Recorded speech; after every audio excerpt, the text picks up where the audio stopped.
La paz de nuestro Señor y Salvador Jesucristo sea con todos, hermanos televidentes que van a tomarse el tiempo una vez más de poder ver este video de estudio que estamos realizando.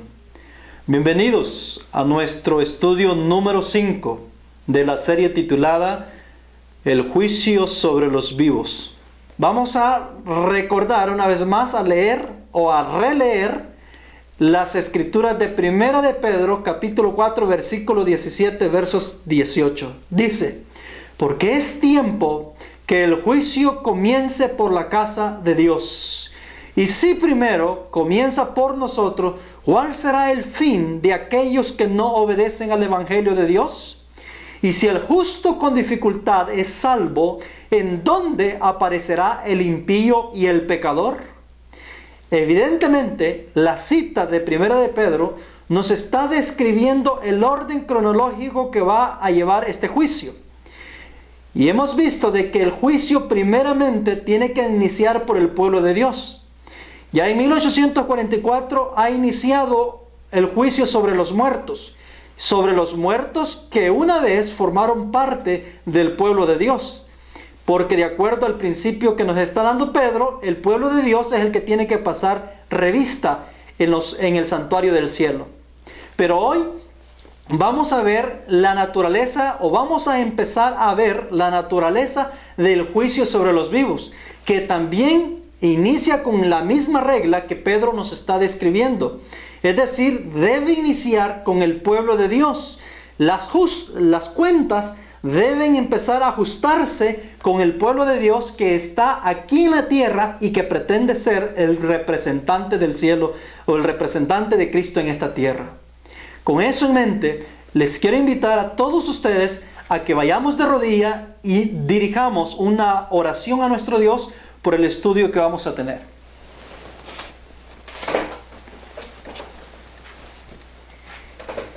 Amoroso Padre, gracias porque nos ha dado el privilegio de una vez más estar estudiando su palabra.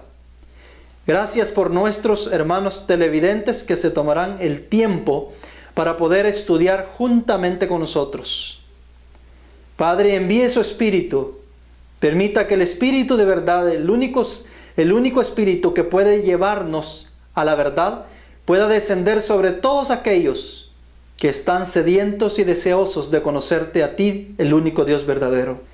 Quédese, oh Dios, con cada uno de nosotros. Ayúdanos, oh Dios, a comprender y ayúdanos a seguir fielmente la luz que está brillando en nuestras vidas.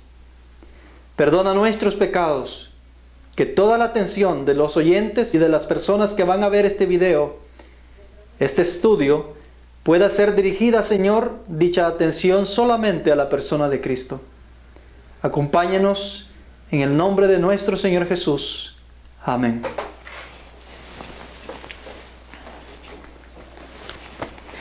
Decíamos de que el juicio tiene un orden.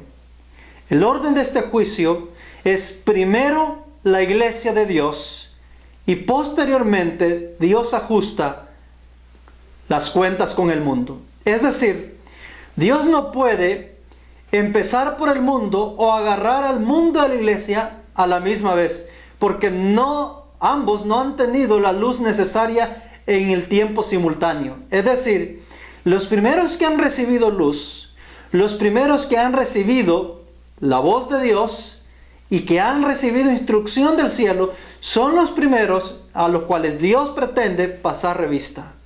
Luego, posterior, para poder entrar en juicio con el mundo, Dios necesita primero enviarles un mensaje de advertencia y de amonestación.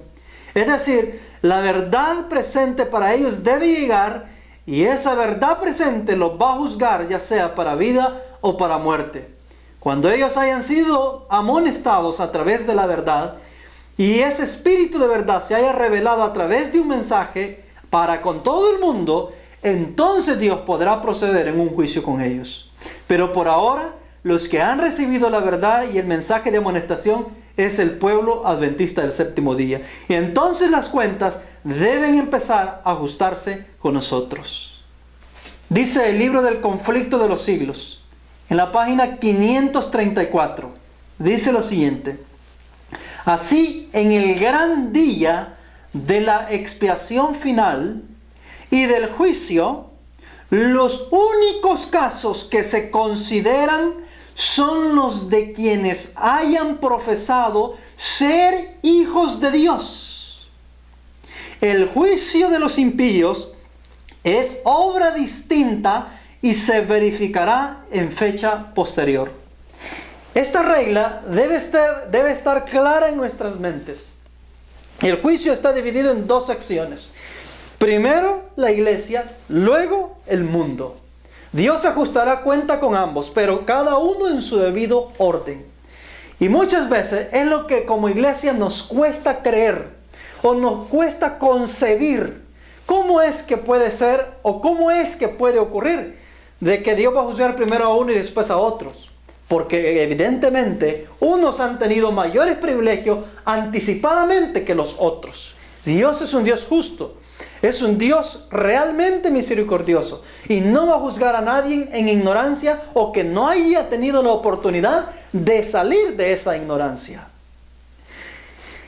Aparte de eso, es decir, aparte de que el juicio se lleva en dos secciones diferentes, también el juicio tiene dos fases. Ya he especificado hace un momento eso. La primera fase tiene que ver con los muertos y la segunda fase tiene que ver con los vivos. En el estudio anterior, yo dije de que el juicio sobre los muertos se viene desarrollando desde 1844. Es decir, en 1844 el cielo abrió los libros donde se lleva registrada toda la historia de la humanidad y donde está registrada específicamente la historia de la Iglesia de Dios. Ese libro, que se le llama el libro de la vida del Cordero, fue abierto en 1844. Y en 1844 empezó una seria investigación para todos aquellos que se dicen ser parte del pueblo de Dios o que en algún momento en la historia fueron parte del pueblo de Dios.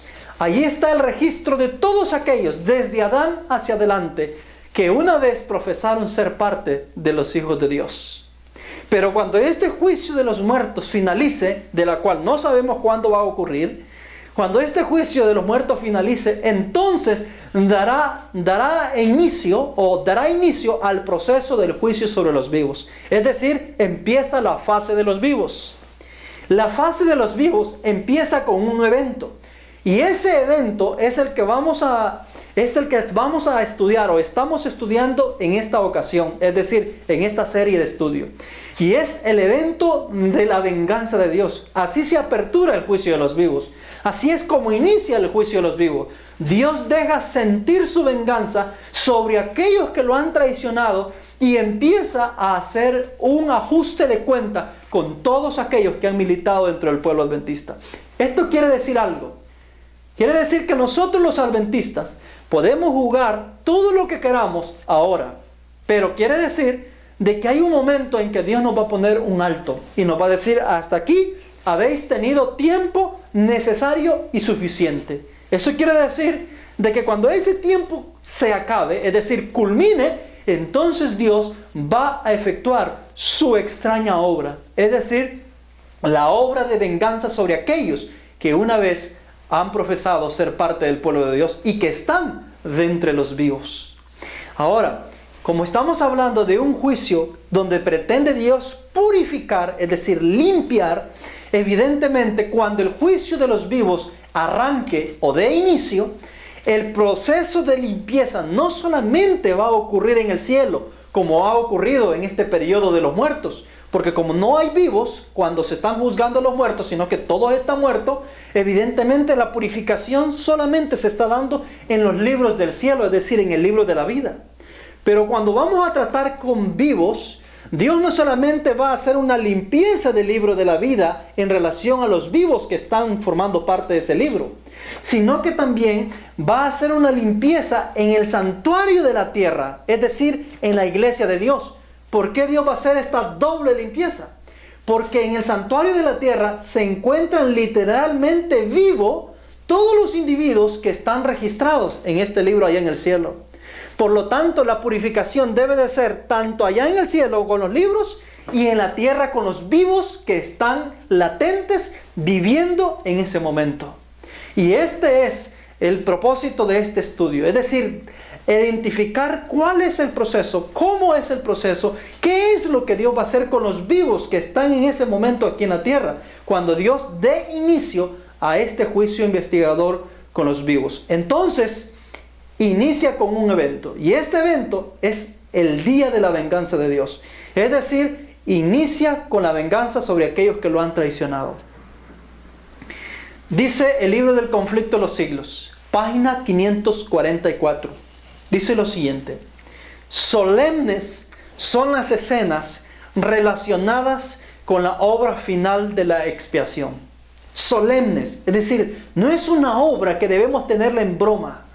No es algo que tenemos que pensar o suponer de que va a venir y que si no estamos preparados vamos a tener una oportunidad en ese momento de reconocer. No, si no hacemos decisiones ahora, si hoy día no tomamos la decisión correcta de servirle a Dios y renunciar al pecado y a la mundanalidad, seguramente, hermanos queridos, vamos a ser encontrados faltos en esa intervención.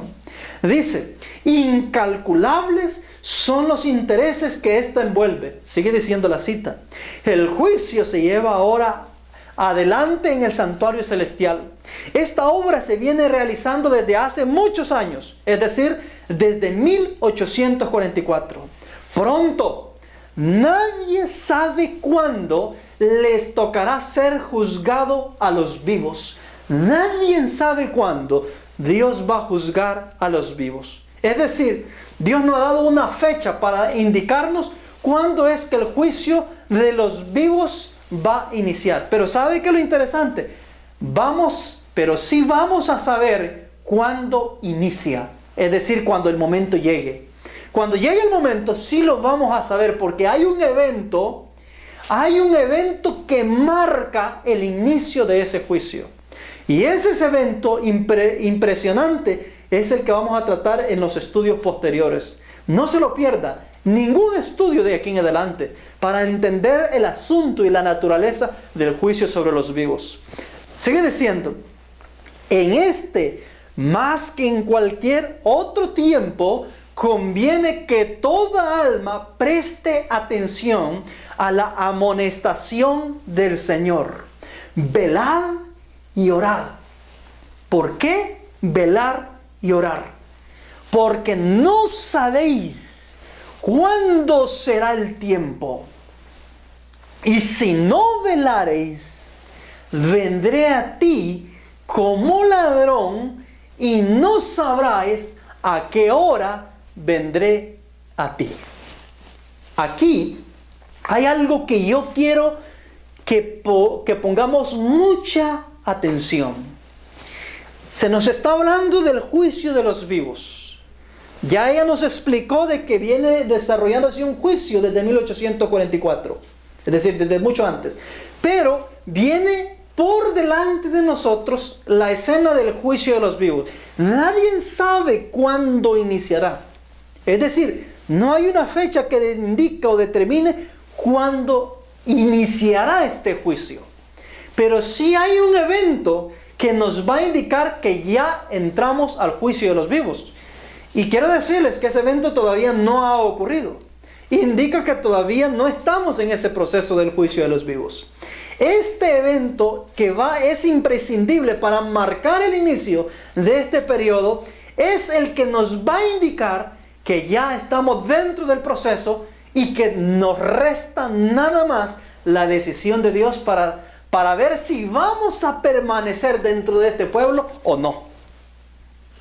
Ahora, pero hay algo que nos llama la atención de esta cita. La cita nos insta a nosotros que debemos velar y orar. El término velar es una connotación de la noche, es decir, de un periodo de sueño, de un periodo donde todo mundo está dormido. Hemos visto en Joel capítulo 2 versos 1 de que Dios insta que se le ponga alarma a Sión. Y una de las razones por lo cual Dios quiere que Sión tenga alarma es porque Sión se encuentra dormida. Y aquí la advertencia que se nos da a todos los que vamos a entrar en este proceso de juicio es que debemos velar y orar. ¿Por qué? Porque nadie sabe cuándo el juicio de los vivos va a iniciar. Pero hay algo más que dice la cita. La cita nos dice también que debemos velar porque no sabemos nosotros cuándo es que Él va a venir a nosotros. ¿Quién? Jesús. ¿Cuándo es que Él va a venir a nosotros? Y dice, si no velan, dice, vendré a ti. Es decir, Él, Jesús está hablando, vendré a ti como ladrón y no sabrás a qué hora vendré a ti. Es decir, esta cita nos está vinculando el inicio del juicio de los vivos con una venida de Jesús. ¿Me doy a entender? Porque de lo contrario no dijera, si no velares, vendré a ti como ladrón. No hablaría de una venida de Él. Es decir, nos vincula la escena del juicio de los vivos con una venida que el Señor hace y nos insta a velar, porque si no velamos, Él nos encuentra como ladrón. Hermanos queridos, allá en el libro de Isaías hemos hablado de una venida del Señor, de la venida cuando Él ejecuta la venganza sobre Sión. Hemos visto y hemos hablado también en Joel 2:1 que se debe tocar trompeta en Sión porque el día del Eterno viene. Es decir, ese día, y no viene solo, sino que viene un ejército con Él, un ejército de ángeles. Es decir, el día de venganza, el día del juicio, este día del juicio de los vivos, nos lo está vinculando con una venida que el Señor va a hacer al santuario de la tierra. En 1844, ojo, Jesús realizó la venida al santuario celestial del cielo. Es decir, no a la tierra, aunque los de ese tiempo creían que iba a ser a la tierra. Pero esa venida era la venida para el santuario del lugar santísimo en el cielo. ¿Por qué razón no era necesario que viniera a la tierra, como lo habían entendido? Porque los que se van a juzgar, todos están muertos. Es decir, no son vivos, sino muertos. Entonces, la purificación que se tiene que hacer solo se va a hacer en el cielo, es decir, en el santuario, donde están los libros. El problema del juicio de los vivos es que la purificación se va a hacer en el santuario del cielo, pero también se va a hacer en el santuario de la tierra con los vivos que están en la tierra. Entonces, esta venida que nos está describiendo el conflicto de los siglos en la página 544 es la venida del Señor Jesucristo al santuario de la tierra. ¿Me explico? ¿Por qué? Porque se le está instando a los que son parte de ese santuario a que velen y oren. Si se les está pidiendo que velen y oren, porque si no lo hacen, va a venir Él y los va a encontrar como un ladrón encuentra a los habitantes de una casa. Y dice, vendrá Él y no van a saber a qué horas va a venir Él.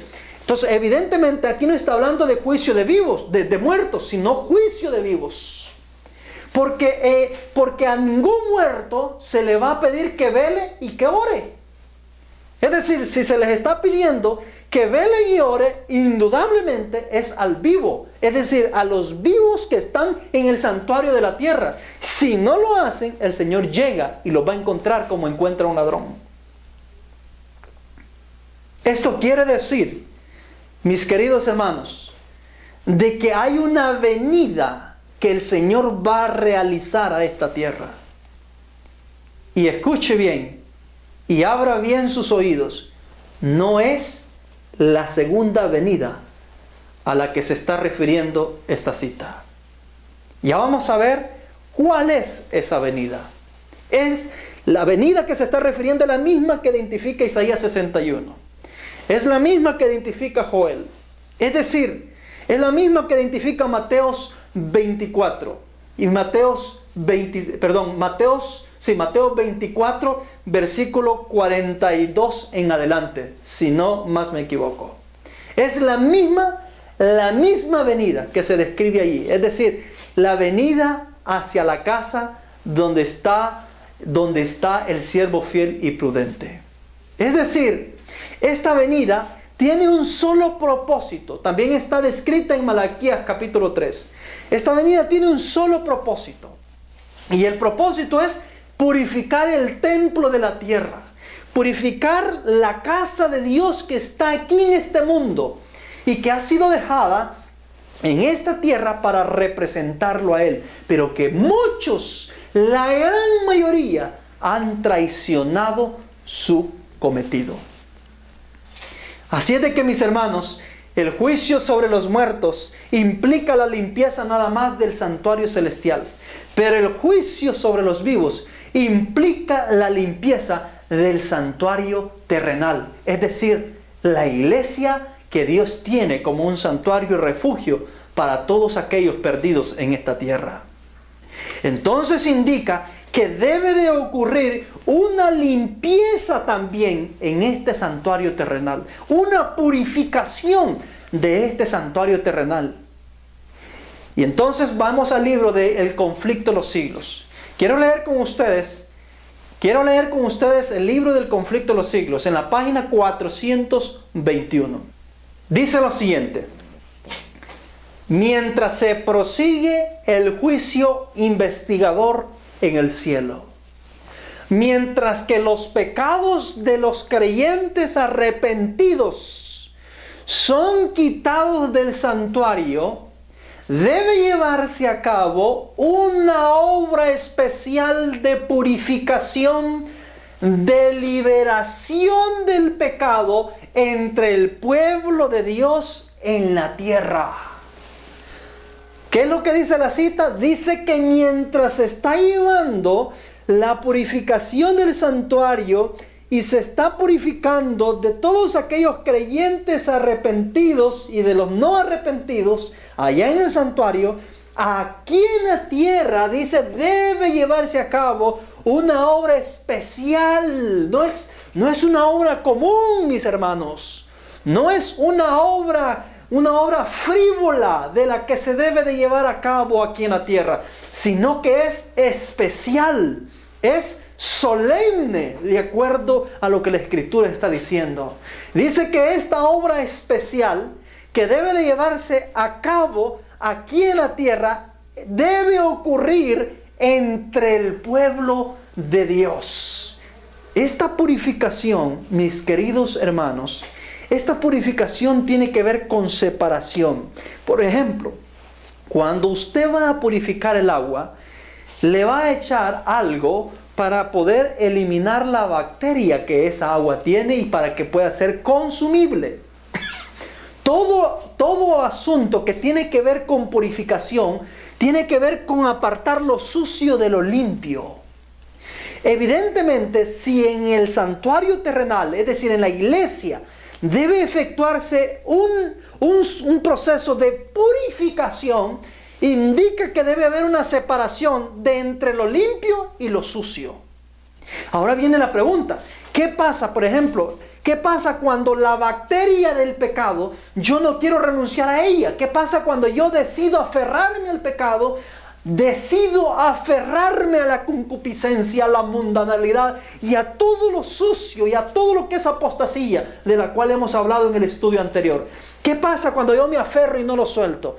Cuando venga el proceso de la purificación que Dios va a empezar a hacer tan pronto el juicio de los vivos inicie, yo voy a tener que ser eliminado juntamente con el pecado que Dios quiere desarraigar de entre su pueblo.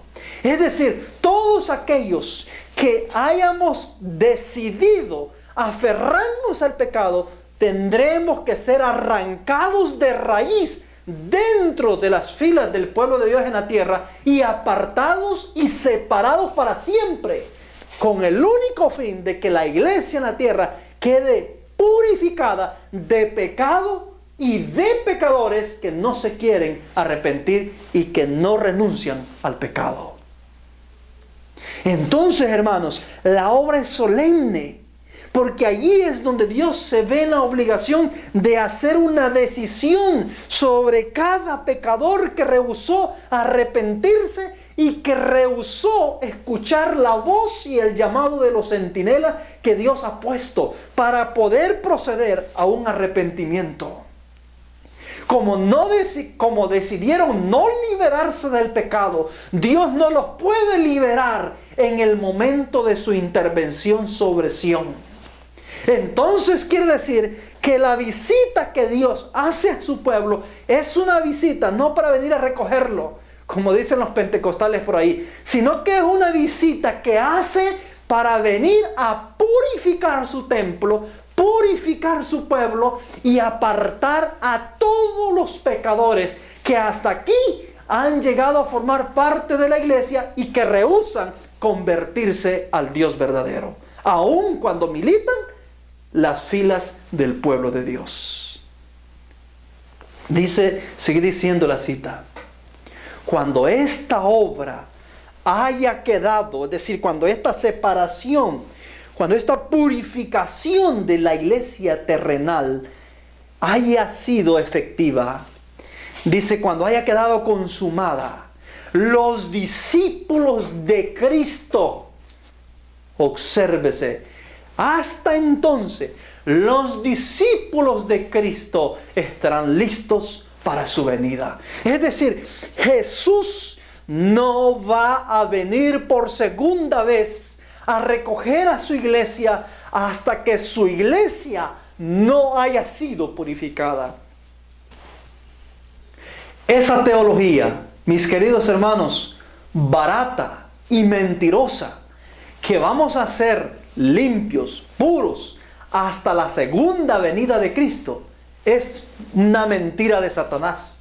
Es decir, Dios pretende purificarnos, convertirnos, volver al Dios verdadero, renunciar a las concupiscencias, al pecado, al mundo ahora.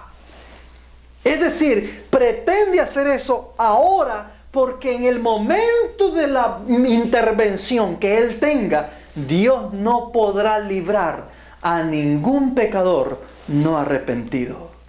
Sigue diciendo la cita: entonces la iglesia que nuestro Señor recibirá para sí será una iglesia gloriosa, no teniendo mancha ni arruga ni otra cosa semejante. Obsérvese que lo que el Señor viene a recoger a la tierra es una iglesia limpia, pura, sin mancha ni arruga. Es eso lo que el Señor viene a recoger a la tierra. Pero para venir a recoger una iglesia pura, sin mancha ni arruga, es necesario que antes se haya purificado esa iglesia. Y es eso lo que el Dios del cielo pretende hacer. ¿Y cómo lo empieza a hacer? Primeramente, eliminando todos aquellos que hayan traicionado su cometido. Hermanos, esta obra es solemne, es seria. Es decir, es una obra solemne que solamente aquellos hijos fieles y verdaderos de Dios van a comprenderla y van a hacer los preparativos necesarios. Dice que será una iglesia sin arruga, ni cosa semejante a la mancha del pecado. Entonces dice, sigue diciendo la cita, ella aparecerá, la iglesia, dice, aparecerá como el alba, hermosa como la luna, esclarecida como el sol, imponente como ejércitos, con banderas tremolantes. ¿Usted cree que Dios va a mandar contra Satanás a una iglesia desválida, debilucha y plagueada de pecado? No, mis hermanos, no.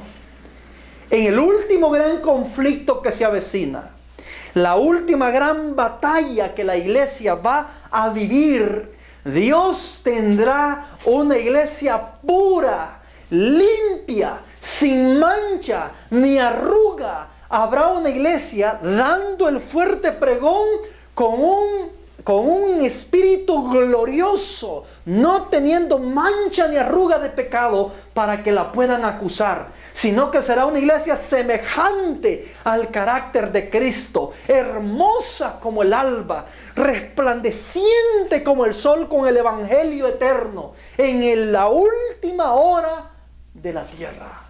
Eso es lo que Dios pretende tener, o es lo que Dios pretende llevar en el último periodo de la historia de esta tierra, contra las huestes de Satanás. Mis queridos, lo que Dios está planificando es algo grande, pero Dios sabe perfectamente que solamente purificando la iglesia, solamente limpiando su era, es la única manera para poder sacar a flote la obra del evangelio. Hermanos, si seguimos así como vamos, va a pasar este milenio, va a pasar el siguiente milenio y el evangelio no terminará. Es decir, la condición que lleva la iglesia, en lugar de crecer en santidad, va creciendo en mundanalidad y va muriendo la santidad. Al punto que no es capaz y no es sostenible usar de parte de Dios la iglesia para poder convencer al mundo. Y el mundo ya se dio cuenta que no quiere ser parte de una iglesia que está mundanalizada y que no marca ninguna diferencia para con ellos. Y la respuesta de eso es que se rehúsan a ser parte del pueblo adventista. Es bastante complicado convencer a un mundano para que se haga adventista. No hay poder de convencimiento, no hay poder. El mundo no ve consagración, no ve santidad dentro de las filas del adventismo, y por eso no ve la razón para poder unirse. Pero viene la hora viene donde la iglesia será resplandeciente, donde todas las naciones desearán, anhelarán ser parte de esta iglesia. Una iglesia totalmente diferente. Para que entendamos de ese evento que la iglesia va a vivir, de esas circunstancias que la iglesia va a pasar, vamos al libro de mi libro de Miqueas, capítulo 4, versículo 1. Y es para que veamos a la luz del profeta Miqueas que estas no son palabras inventadas por este servidor. No son palabras que han venido a mi mente. Está escrito a la luz de los profetas. Es decir, Dios lo dejó todo revelado con antelación. Dice Miqueas 4:1. Acontecerá en los postreros tiempos. Primero hagamos énfasis. Esto ocurrirá, lo que él va a decir, en los postreros tiempos. Y acontecerá en los postreros tiempos que la casa del Señor, es decir, su iglesia, será establecido por cabeza de los montes. Mi hermano, es el tiempo cuando la iglesia de Dios será cabeza y no cola. Y dice, y más alto que los collados, y correrán a él los pueblos. Vendrán muchas naciones y dirán: venid y subamos al monte del Eterno, a la casa del Dios de Jacob, y nos enseñará en sus caminos, y andaremos por sus veredas, porque de Sión saldrá la ley, y de Jerusalén la palabra del Eterno. Es decir, el mundo, en ese tiempo, el mundo va a haber una gran diferencia entre la iglesia y ellos. Y el mundo dirá, la gente, multitud de todas las demás religiones, de todas las demás iglesias, de todas las demás creencias, incluso ateos, dirán, vamos y subamos al monte del Eterno, vamos a la casa del Señor, porque sabemos que de ahí está saliendo la ley del Eterno y la palabra del Señor. Hermanos queridos, el mundo será testigo de una obra formidable que ejecutará, que hará la iglesia de Dios en el último gran tiempo que nos queda. ¿Cuándo va a ocurrir esto? En los últimos días, en los postreros días. Hermanos queridos, si usted está pensando que Dios va a introducir una iglesia débil, apóstata, al fuerte pregón, deje de pensar esa idea satánica, porque lo que Dios va a introducir es una iglesia triunfante, es una iglesia gloriosa, es una iglesia revestida de la justicia de Cristo, y para eso Dios va a efectuar una purificación en el pueblo adventista, y ese es lo que va a hacer, y lo va a marcar un evento, y es el día de venganza del Eterno. Es la visita de venganza que Dios le hace al pueblo suyo. Voy a leer otra cita en el espíritu de profecía para ver la naturaleza de esta venganza. Esta venganza, mis hermanos, no solamente es una venganza figurativa, no es una venganza simbólica o espiritual, es una venganza literal que Dios va a hacer sobre su pueblo, sobre todos aquellos que le hayan traicionado y no hayan sido fieles al Dios del cielo. Joya de los Testimonios, volumen 2, página 66. Preste mucha atención a lo que esta cita impresionante nos dice. Dice lo siguiente: aquí vemos que la iglesia, hermanos, el santuario del Señor. ¿Cómo le llama a la iglesia la sierva de Dios? El santuario del Señor aquí en la tierra, su iglesia. Dice, aquí vemos que la iglesia, el santuario del Señor, era la primera, no la segunda, sino la primera, en sentir los golpes de la ira de Dios. ¿Usted ha oído hablar de las 7 postreras plagas? Bueno, esas 7 postreras plagas son postreras porque le competen a Babilonia. Es para el mundo, después de haber sido amonestado y estos haber rechazado. Pero son postreras porque hubieron otras primeras. Y las primeras son las que tienen que ver con el santuario de Dios. Es decir, aquellas son postreras porque son las últimas de otras que ocurrieron precisamente para castigar la iglesia de Dios. Es decir, vinieron las primeras, son primeras precisamente porque vinieron para castigar primeramente al pueblo de Dios. Ah, mis hermanos, dice que el santuario del Señor es la primera en sentir los golpes de la ira de Dios. Los segundos son los babilonios, pero los primeros son los hijos de Dios, es decir, los adventistas del séptimo día.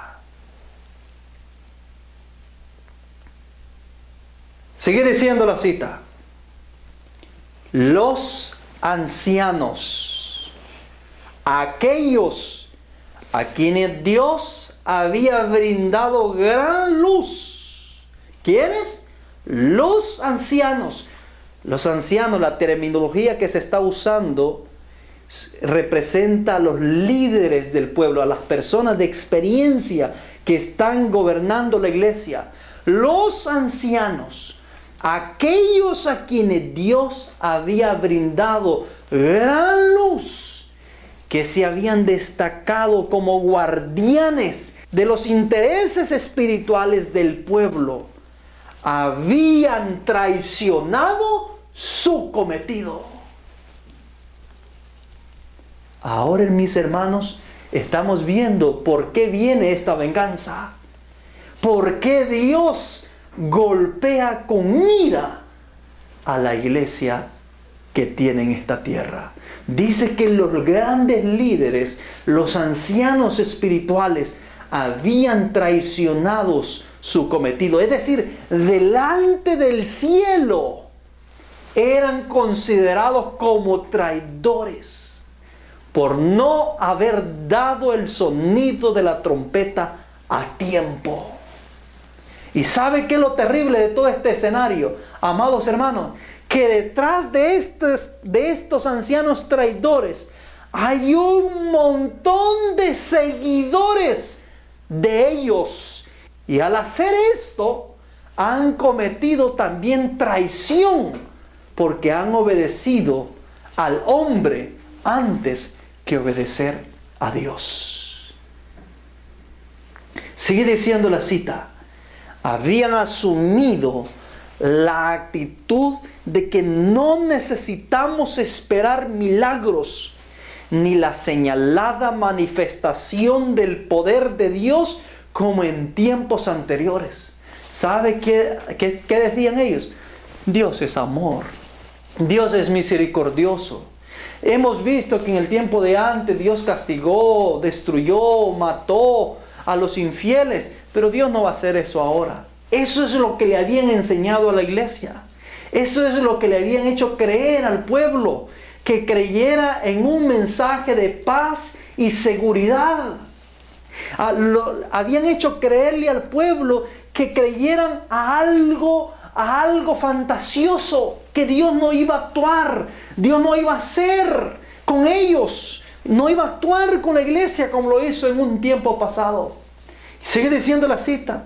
En ese sentido ellos habían traicionado a Dios, porque no era eso lo que Dios les había indicado que anunciaran. Joel 2:1 dice: tocad trompeta en Sión, dadle alarma a mi santo monte. Verso 11 dice: el Señor viene y un gran ejército viene con él, porque el día del Señor es terrible y ¿quién podrá mantenerse en pie? Ese es el mensaje que Dios ordenó que se diera. Y todo atalaya, todo mensajero que no está dando ese mensaje está traicionando su cometido. Y en el día de venganza se contará entre aquellos traidores que no dieron el sonido de la trompeta correcto. Entonces dice que los ancianos siguen diciendo: los tiempos han cambiado. Miren lo que dicen los líderes: los tiempos han cambiado. Amor, amor, paz, paz. Estas palabras fortalecen su incredulidad y dicen: el Señor no hará bien ni mal. Es demasiado misericordioso para castigar a su pueblo. Hermano, mire lo que dice este grupo de dirigentes, que Dios es demasiado alcahueto, misericordioso en extremo, más de los límites, para castigar a su pueblo. Y sigue diciendo la cita: así el clamor de paz y seguridad es dado por hombres que no volverán a elevar la voz como trompeta, para mostrar al pueblo de Dios sus transgresiones y a la casa de Jacob sus pecados. Estos perros mudos que no querían ladrar son los que sienten la justa venganza de un Dios ofendido. Hombres, jóvenes, niñitos, todos perecen juntos. Hermanos, esta es la justa venganza de un Dios ofendido. ¿Y sabe cuál es el destino de este grupo de traidores? el destino es muerte. No hablo de muerte espiritual o simbólica. Muerte, mis queridos. Muerte literal de parte de Dios. Es decir, Dios no va a perdonar la vida de ningún traidor que haya dado un mensaje de paz y seguridad a la iglesia. En eso consiste la venganza. Ya el profeta Isaías nos lo dijo. Aquí nos habla de una venganza donde Dios va a destruir, va a matar, va a quitarle la vida a hombres, jóvenes, niñitos. Todos perecen juntos, dice la Escritura. Todos. Ahora entiende por qué Isaías nos dice que hay un grupo de enlutados. Aquí, mis hermanos, muchos hijos de Dios van a perder esposas, van a perder hijos, van a perder padres, van a perder hermanos, van a perder primos, van a perder a sus hermanos espirituales que quizás crecieron junto en la iglesia. Fueron diáconos, fueron ancianos, fueron directores de escuela sabática. Y en este día de venganza, desgraciadamente por las decisiones que cada uno hizo, unos van a vivir y otros van a ser exterminados por la espada del Eterno, por la espada de Dios. Esta obra de purificación, este día de venganza, queridos hermanos, es el evento que marca el inicio del juicio sobre los vivos. Es Dios purificando el santuario celestial de los vivos y purificando el santuario terrenal de todas las personas físicas que se encuentran en el libro del cielo y que son encontrados como traidores delante de Dios. ¿Por qué es necesario eliminar todos estos traidores antes del fuerte pregón? ¿Cuál es el interés de Dios, mis queridos? ¿Cuál es el fin? Porque dice la Escritura que la iglesia va a ser la primera. ¿Cuál es el fin? Mire, cuando Dios envía a los 144,000 a dar el fuerte pregón a todas las naciones, Dios los envía como un testimonio vivo ante las naciones. El mensaje es uno. Si alguno adora a la bestia y su imagen y es marcado por esta bestia, este también beberá del vino de la ira de Dios vaciado puro. Eso es lo que el mensaje del tercer ángel dice. Hermanos, pero ¿cómo es posible de que Dios, imagínense ustedes tener a este pueblo dando el fuerte pregón, diciéndole al mundo que si se doblegan a la bestia van a beber la ira pura de Dios, cuando su iglesia está podrida en ese momento? Es decir, está hundida en pecado. ¿Qué concepto va a tener el mundo en relación a Dios, exigiéndoles santidad a ellos o exigiéndoles a que decidan por la santidad cuando tienen una iglesia podrida, es decir, mundanalizada? Evidentemente, antes de que Dios ponga claro al mundo, antes de que Dios ponga todas las monedas sobre la mesa en el mundo, primero debe ordenar la casa, debe limpiar su casa. Y por eso es que Él efectúa la venganza en Sión. Por eso es que Él hace la separación primero en casa, en Sión. Quita toda la cizaña, quita toda la escoria y purifica a los que quedan enlutados. Se le ordena que se les dé gozo en lugar de luto, que se les dé gloria en lugar de espíritu angustiado. Es decir, Dios hace una purificación, eliminando a los pecadores traidores y purificando con su espíritu y con su presencia a todos los enlutados que sobreviven a este día de venganza. Hermanos queridos, esta venganza no es la segunda venida de Cristo. En la segunda venida de Cristo, Él no viene a vengarse de su iglesia. Él no viene a separar malos y buenos de la iglesia. Él viene a recoger ya su pueblo purificado. Incluso los que están en el mundo ya han sido diezmados también. Ya han sido recogidos los que van a ser salvos. Ya están contados entre las filas de la familia de Dios. Hermanos, y para ir terminando, quiero leer esta cita de evento de los últimos días en la página 186. Evento de los últimos días, página 186. Dice lo siguiente: las filas raleadas serán llenadas por aquellos a quienes Cristo representó como viniendo a la 11ª hora. Ah, mis queridos, para que hayan espacio para todos los que vienen a la 11ª hora, es necesario primero abrir campo dentro del pueblo de Dios. Las filas de la iglesia van a ser raleadas, purificadas, y todos aquellos vacíos serán rellenados por los que a quienes Cristo representó como viniendo a la 11ª hora. Hay muchos con quienes el Espíritu de Dios está contendiendo ahora. Sigue diciendo la cita. El tiempo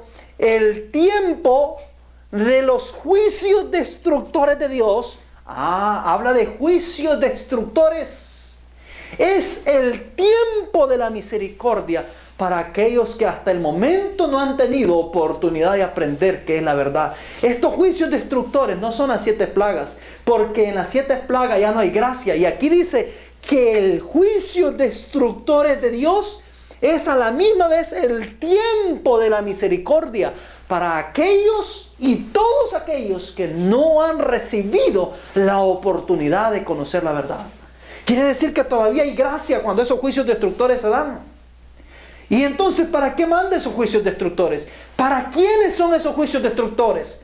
Esos juicios destructores son para ralear las filas del pueblo de Dios, para purificar. Esos juicios destructores traen el propósito de destruir todos aquellos que han traicionado su cometido y que han conocido la verdad y que no han vivido acorde a la verdad.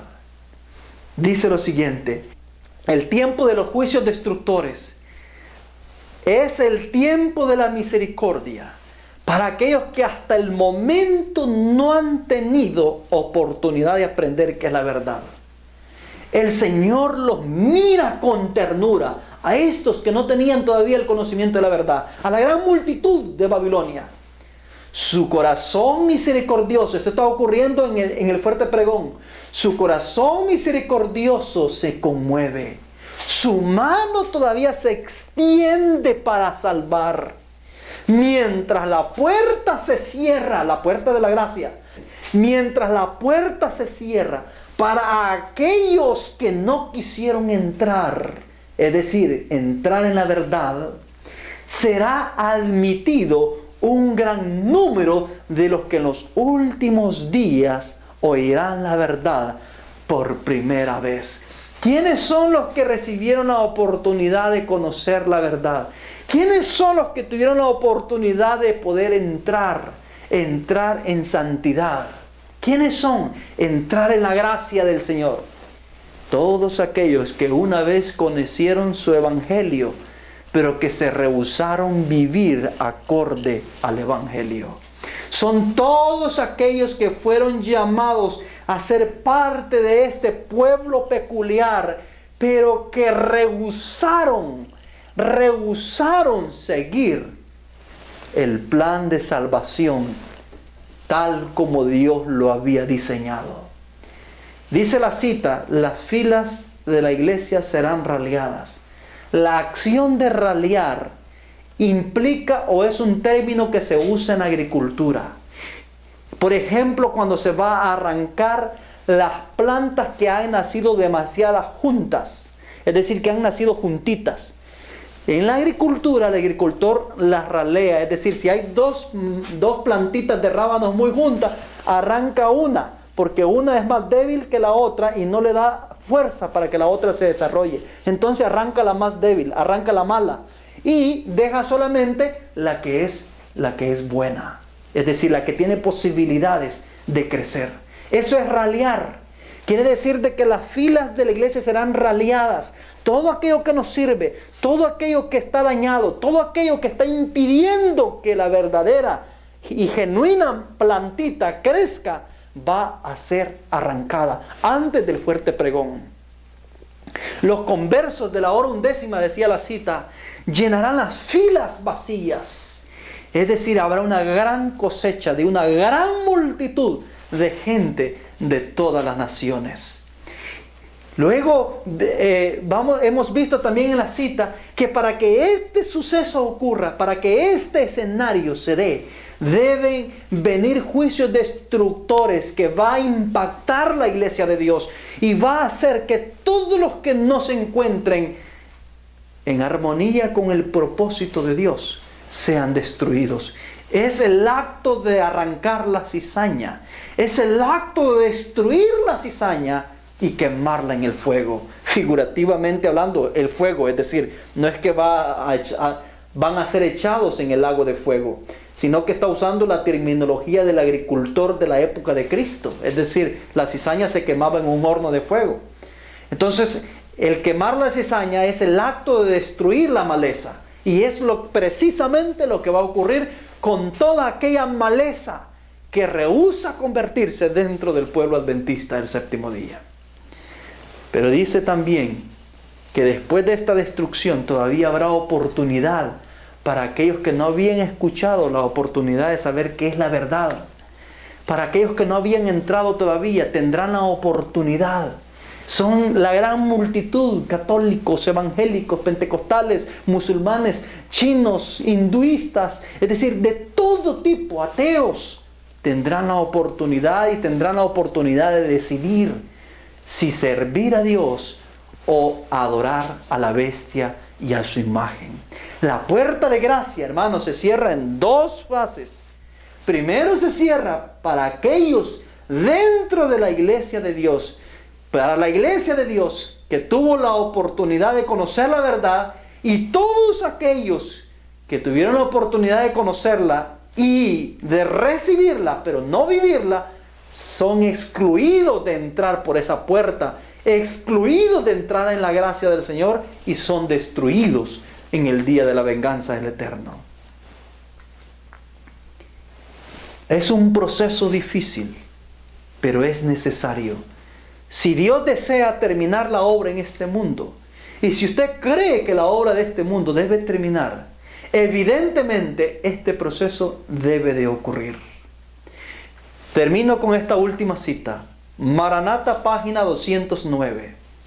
Dice lo siguiente: puede parecer que la iglesia está por caer, pero no caerá.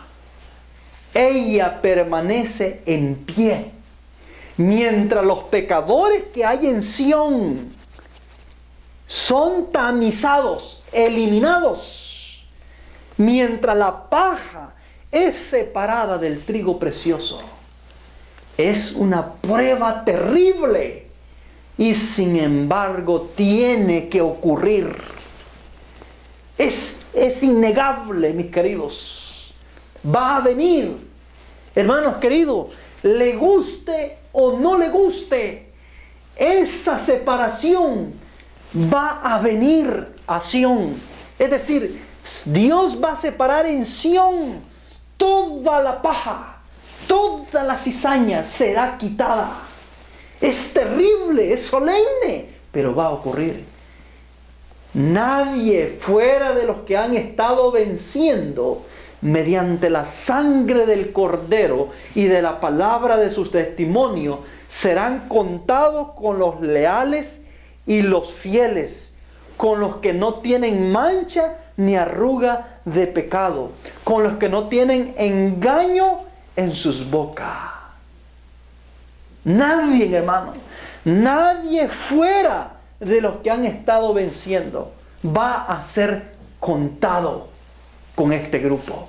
Es decir, si usted no luchó, si usted no vivió la palabra, si usted no vivió el testimonio de Jesús, si usted no vivió la verdad, si usted no caminó en la verdad, es decir, si usted no siguió los estatutos y las normas que Dios estableció, no podrá ser contado con los leales, con los fieles, con los que no tendrán mancha ni arruga, ni con los que no tendrán engaño en sus bocas, es decir, los 144,000. Ellos son los que son puros de labios. Hermanos, esta obra es solemne. Quiera Dios que nos preparemos para enfrentarla, porque es inminente, está a las puertas. Y sabe lo interesante, el diablo lo sabe. Sabe Satanás que esto viene y ha adormecido a la iglesia para que no se prepare. ¿Sabe qué es lo que ha hecho el diablo? Prepararlos para la ley dominical. Es decir, los ha instado a que se preparen para afrontar la ley dominical. La ley dominical va a venir porque es una profecía. Pero no es la ley dominical la que viene ahora. Lo que viene ahora es la venganza de Dios. ¿Me doy a entender? Lo que viene ahora es la venganza de Dios sobre aquellos que le han traicionado. Y esa no es la ley dominical. Porque la ley dominical, quien la pone es Satanás, no es Dios. Entonces sería la venganza de Satanás sobre la iglesia. Pero esta que estamos viendo acá, que es la que viene, es la venganza de Dios, no la de Satanás, sobre su iglesia, sobre aquellos que han traicionado su cometido. Es otro evento. Y Satanás nos ha confundido entre este y el otro. Y nos ha hecho esperar la ley dominical antes del día de venganza. Cuando el día de venganza tiene que venir primero para purificar, preparar a la iglesia para que le haga frente a la ley dominical que viene después. Mis queridos hermanos, no se pierda el próximo estudio. Vamos a ver en lujos y detalles cómo es que Dios va a hacer esta separación. ¿Cómo es que Dios va a arrancar la cizaña? ¿Va a ser literal? ¿Qué función van a tener los ángeles en esta obra? Porque ahí la profecía dice que los ángeles tendrán una función. ¿Cómo va a ser el proceso de separación que Dios va a hacer entre su pueblo? Todo esto y más lo vamos a ver en el próximo estudio. Que Dios lo bendiga y le ayude para poder prepararse para los días que vienen, porque estamos al borde del último momento de la historia de este mundo. Estamos al borde de este juicio. Estamos al borde de este día de venganza. Voy a invitarles a orar. Por favor, arrodillémonos. Bendito Dios, santo sea Señor su santo nombre. Ayúdanos, oh Dios, prepara a tu pueblo. Ayúdanos a vencer, triunfar sobre el pecado. Señor, la obra que se aproxima es solemne. Le pido, Padre eterno, que por favor el Espíritu de verdad pueda hacer una obra especial en todas las personas que van a tener la oportunidad de ver este video. En tus manos, oh Dios, nos encomendamos. Sea usted, Dios del cielo, propicio de nuestras vidas. Humille nuestra vida, que nuestro corazón sea sometido a su voluntad y perdone nuestras concupiscencias y nuestras rebeliones. Ayúdanos, oh Dios, a volver a usted antes que sea demasiado tarde. Te lo ruego en el nombre precioso de Jesús. Amén.